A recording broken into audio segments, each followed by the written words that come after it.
Ta position dans les futurs dépend de ta vision dans les présents. Est-ce que tu le sais? La connaissance te placera au-dessus de ta génération. Tu risques de perdre le peu que tu possèdes en t'attachant à ceux qui n'ont rien à perdre. Alors sois prudent. Bato bozadi na dibanda ya mboka boyeba bobunda pona mboka mboka ezala bomoko bomoko ya mboka Emerson Mnangagwa est attendu ce mardi à Kinshasa pour une visite officielle. La rencontre entre Joseph Kabila et le nouveau chef de l'État zimbabwéen sera l'occasion de raffermir les liens entre ces deux nations intimement liées depuis la libération de l'ex-Zaïre en 1997. Incapable de remporter les élections, il faut les éviter à tout prix. Tel est le schéma d'une frange de l'opposition dévoilée par une analyse du journal belge La Livre. Certains politiciens auraient donc choisi définitivement l'insurrection à la place des élections apaisées au pays. D'un côté, l'opposition s'en mêle les pinceaux, de l'autre, la majorité présidentielle a définitivement placé le cap sur les élections. Un de ces grands partis, le PPRD, a nommé hier dans la soirée Ramadani Chadari, secrétaire permanent dans l'optique de remporter les élections à tous les niveaux. Il est 11h à Kinshasa, merci de choisir Télé 50 pour vous informer. Le nouveau président zimbabwéen Emerson Mnangagwa est attendu à Kinshasa ce mardi pour une visite officielle, la première en bilatéral depuis son accession au pouvoir. Sachez que la République démocratique du Congo et les Zimbabwe sont intimement liés depuis la libération de l'ex-Zaïre en 1997. Robert Mugabe avait même apporté un soutien de taille à Laurent Désiré Kabila en déployant ses soldats au pays lors de la guerre d'agression de 1998. La rencontre au sommet Kabila-Mnangagwa devrait donc être l'occasion de raffermissement des liens dans divers domaines d'intérêt commun pour les deux pays. Le bourreau de Rossi, Chimanga Mukendi, unique mort de la marche organisée par le comité laïque de coordination de l'Église catholique le dimanche dernier, sera déféré devant les juridictions compétentes pour répondre de ses actions. C'est ce qu'on peut lire dans un communiqué officiel de la police nationale congolaise, ville de Kinshasa, ce lundi, qui donne un bilan d'un mort et 9 blessés, dont 3 policiers. La police renseigne par ailleurs que toutes les personnes interpellées dans le cadre de cette manifestation ont déjà été relâchées. Tout a commencé dans la parade du samedi 24 février 2018 portant sur la gestion des émeutes de la marche des laïcs catholiques interdite par le gouverneur de la ville de Kinshasa, où le commissaire provincial de la police ville de Kinshasa, Silvano Kasongo, va donner des consignes pour respecter l'utilisation des armes à feu, car ne voulant pas entendre parler des pertes en vies humaines. Nous sommes à l'église Saint-Benoît de Lemba, où un groupe de Kuluna tombe sur un agent de l'ordre. Le même sort est subi par la commandante de la brigade d'intervention rapide de Moamba, Lokeso Karine. Passé à tabac par un autre groupe de malfrats. Brutalisé, l'agent de la police Tokis Kumbo, commis à sa garde, va tirer une balle en caoutchouc sur un manifestant du nom de Mukendi Kadima Rossi. Blessé, il saigne, mais au lieu de l'amener immédiatement à l'hôpital, les manifestants se sont contentés de le filmer et prendre des photos sur lui avant de l'amener à l'hôpital Saint-Joseph. Plusieurs heures après cette incidence, il succombe de ses blessures. Et pourtant, le commissaire provincial de la police est passé dans un centre de santé à Lemba, où était accueilli un blessé avant de se rendre à l'hôpital Saint-Joseph, où il va rencontrer même le médecin directeur de cet hôpital devant la presse. Il lui explique les cas des différents blessés. Si nous on a fait le premier soin, mais cela ne suffit pas, parce qu'il faudrait en urgence qu'on puisse bien le prendre en charge. C'est un jeune garçon de 21 ans. Rossi Mukendi est mort des suites de ses blessures. Informé de cette situation, Silvano Kasongo ordonne l'arrestation du policier Tokis Kumbo pour le non-respect des consignes, car les balles en caoutchouc se tirent à la distance de 20 mètres, alors que lui a tiré à mi-distance de ces mètres. Signalons l'arrestation du brigadier en chef Tokis Kumbo de l'escadron mobile d'intervention Mont-Amba pour avoir tiré des balles en caoutchouc à moins de 20 mètres sur M. Mukendi Kadima Rossi. et la police donne le bilan de cette marche pour la ville de Kinshasa. Le bilan est de 1 mort et 9 blessés, dont 3 policiers. L'officier Tokis Kumbo va être déféré aux juridictions compétentes pour la violation des consignes. Nonobstant, notons que tous les interpellés de cette journée ont été relaxés.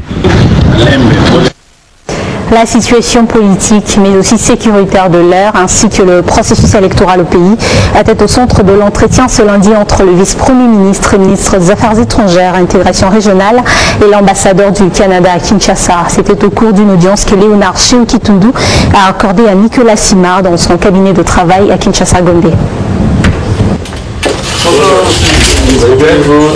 D'abord, le processus électoral. Léonard Sheou-Kitundu et Nicolas Simard ont souligné la nécessité de travailler pour plus d'inclusivité afin de rendre plus crédibles les élections du 23 décembre prochain. Mais la petite contribution du pays de Simard fait encore l'objet de chantage. Et notre contribution, pour l'instant, elle est de l'ordre de 3,5 millions de dollars au niveau du programme d'appui au processus électoral, le PASEC. Mais cette contribution est pour l'instant gelée, le temps que la situation se stabilise et qu'on ait une meilleure lisibilité sur l'engagement de la communauté internationale en appui aux élections. Donc on a prévu un certain montant, pour l'instant, comme je l'ai dit, il est gelé, mais on pourra le débloquer le temps venu pour soutenir le processus électoral. Sur le plan sécuritaire, le Canada regrette les incidents malheureux survenus le dimanche à Kinshasa et à Boende avec mort d'homme. J'ai regretté évidemment le décès de 2 Congolais qui sont décédés lors de ces événements hier.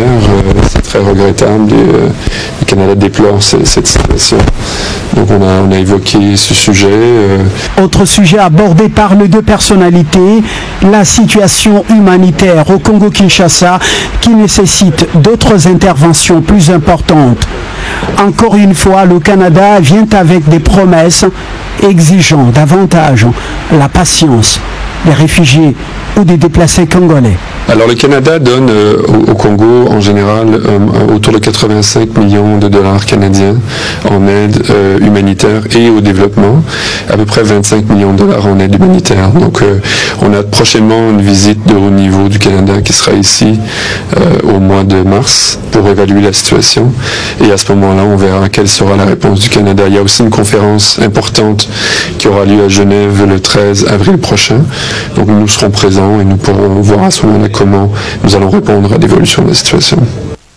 Au regard des dispositions des nouveaux statuts du PPRD, Emmanuel Ramazani Shadari est désormais secrétaire permanent de cette grande formation politique du pays. C'est sur décision de l'initiateur du parti, Joseph Kabila, hier lundi 26 février 2018. L'annonce a été portée par un des membres du bureau politique, Évariste Bochab. Tenant compte de ce facteur temps, lui a décidé de désigner comme secrétaire permanent de notre parti le camarade Emmanuel Shadari. Le PPRD est en pleine dynamique électorale et restructuration. Après la nomination d'Henri Mova-Sakani à la vice-primature de l'Intérieur et Sécurité, l'initiateur de la plus grande formation politique du pays a désigné ce lundi 26 février 2018 au siège du parti Emmanuel Ramazani Shadari comme secrétaire permanent au regard des dispositions des nouveaux statuts. Devant les membres du bureau politique et du Conseil national, l'ancien secrétaire général Évariste Bochab a décliné les noms du nouveau secrétaire permanent au nom de l'initiateur. Dans son nom des circonstances, Henri Mova-Sakani a remercié l'initiateur du parti pour le choix porté sur Emmanuel Ramazani Shadari.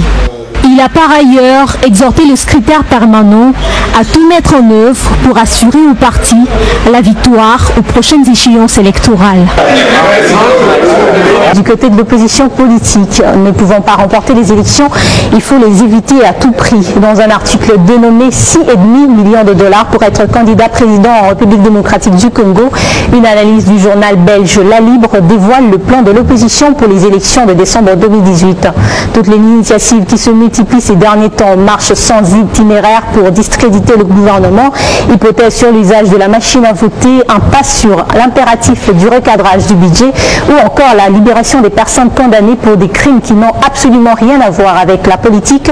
Ce sont des stratagèmes pour créer un climat occasionnant la non-tenue des élections cette année, faute des moyens. À côté de cette impasse, l'on pourrait ajouter la tour de Babel qui se crée au sein de cette frange de l'opposition quand il s'agit d'évoquer le candidat derrière lequel le Rassemblement limité devrait se ranger.